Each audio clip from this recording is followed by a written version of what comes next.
What's your name? My name is Blake Cartwright. What's your favorite TV show? My favorite TV show would have to be Family Guy, and I'm a soap opera guy. I love Days of Our Lives, so my wife got me into it. Your wife got you into. How did she manage that? Well, I saw a pretty girl in there, Mimi, and she was a hottie, and then she went to Days of Our Lives, One Life to Live. So. Oh, do you think your wife might regret having put you onto that? No, I actually watch One Life to Live now too, so it's all Mimi's fault, you know. All right. Who's your favorite entertainer? Probably Jeff Dunham, because he just has all the puppets, you know. Yeah. And probably Peanut and Aquaman would be my top two favorites. What's the wildest thing that ever happened at the window? Probably, I can't say, there's been too many. I don't want to get fired for saying the wrong thing or the wrong story, but I have kind of written a book on all the crazy stuff I've seen. You're writing a book. When's it going to come out? I have it all up here, but I haven't put it on paper because I haven't had time. But Does anyone ever give you a tip? I've actually gotten 2 Jack in the Box gift cards for $100 a piece. They were drunk and they came back from the casino and they're like, you know, here, you know, had a card, but he'd ring out 2 Jack Cash cards, and I split them and I gave them to them, and they turned around and gave them back to me and said, here you go. I was like, wow, you know. Oh, that's awesome. That's awesome. Do you have any videos on YouTube? I do, but people label videos and they just do a video about my tattoo and they answer questions and they leave, say, hey, we're going to put it on YouTube, but they don't tell me what the file name is.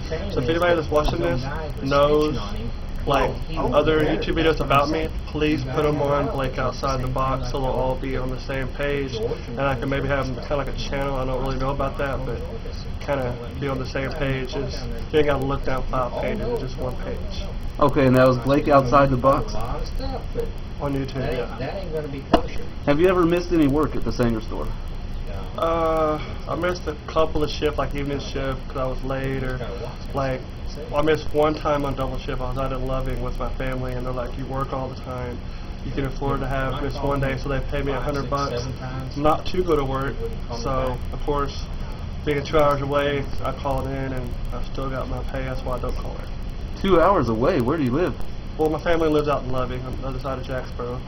Oh, okay. So they never could see me, you know, so. When you said that, I thought you said you were at a love-in with your family, and I thought, that's a little weird. No. A little strange there. Okay. Loving. What is that, Goodnight, Loving County? No, it's in Loving. That's the name of the town. Oh, Lubbock. Loving. Loving. Yeah, L-O-V-I-N-G. Never heard of it. It's by Graham. Never heard of that either. Do you ever take pictures with your guests at the store? I used to ask a lot, but I kind of quit asking, and people, every once in a while, there'll be a bunch of hotties come through, or some gentlemen come through and they're like, hey, can we get a picture with you? And they'll put on their MySpace or their Facebook or their Twitter page. I don't really know all about that stuff, but I've heard, I'm going, hey, you know, my friend put you on their YouTube, on their MySpace or Facebook. It's like, cool, you know, and they get to hold the bobblehead and, you know, wear the headset. That's actually the rule I came up with. So they actually get the, not everybody can say they wore the Jack in the Box headset, especially when they're hottie, you know. That's cool, that's cool. What's the most pictures you've ever had of your tat? In one double shift, or like a month? In one double shift. Actually it was 35. 35 in one 35 shift. pictures. People start taking pictures like, what were they taking a picture of? I said, my Jack in the Box tattoo. So you get up in the screen there if you can see it. It's upside down. Oh. I can. There it is. Okay.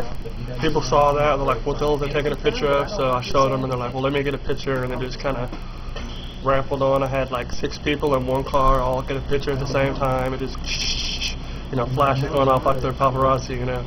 Sweet, and that's in 16 hours. Yes. That's more than once every 30 minutes. Yes. That's pretty sweet. Do you remember your first day you worked in Sanger? Yes, I do. I was wearing my blue hooded Jack-in-the-Box shirt. It's like a sweatshirt with a hood on it. And I had all my pins. I have like these pins I'm wearing now. I don't know if you can get those in the shot. But I had all these pins on my hoodie, around the edge, the top of my head, down to my chin. And I walked in and Morgan Smilin was there. He's one of the Sanger high school kids. I said, hey, let me take the headset. I got this. You can go. He's like, well, we're getting slammed. I was like, I got this. And he never met me. He's like, whoa, this dude's coming here on a Saturday when we're busy. Slam, telling me I got this. Leave. So, yeah, that was my first night. It was kind of, we were talking about that last week. And I remember your first night here, man. That was June 13th of 08. Wow. You're really good at remembering the dates of everything. That's something I was never good at. My mom always had a good thing with numbers, so I've always, I guess it's a inherited kind of thing. Cool. I'm terrible with numbers myself. And I can't tell you even the month that I started working any of my jobs or anything like that. Any more questions you have for me? Yeah, you're only working the Sanger store now. Yes. What was it like going from 80 hours of Jack to just 38 hours? I'm a lot. I asked Jeff Swink, guy I worked nights up there with. He said that I don't talk about Jack-in-the-Box as much. I'm more calm because working all those hours and all the stress people go through for the job, and just I've got a different job down there, so I can't show off the tattoo down there. So it just limited me to focus more on one store. You mean at Corinth you can't show the tattoo? No, I don't work in Corinth no more. I work at a place behind it. It's 3 places in one, but I can't show off the tattoo. So not showing it off and talking about it, even remotely talking about it, kind of put more progress at this store and put more pride into it and focus more on that and not just be, all about Jack-in-the-Box. So. Okay, and you said that it was 3 restaurants in one at the other place? Yeah, it's right behind Jack-in-the-Box in Corinth. I can't say the company name because okay. I'll get in trouble for, saying their name on video. But I'm sure people will find the only place in Corinth that has 3 stores in one. So I think they're well known for operating multi-brand franchises. Yeah. Yes. Okay. Well, I'm not going to say the name, but I think everyone could figure it out. Yeah. They can't. Do I need to cut that out of the video? No. No. All right. How old are you? I am 32. 32 Born in years Sherman, of age. Texas. Oh, Sherman, up in Grayson County. Yes. Went to school in Collinsville. Graduated in '96. Anybody here in Collinsville is watching this? Haha, I'm not in prison or jail, but all you bad people that picked on me, made fun of me, I'm a better person now for not fighting back. So. All right, there you go. That's a good attitude. Real good attitude. I see the Consumerist, which is up to 33,000, almost 34,000 viewers on the May 5th story and the May 20th.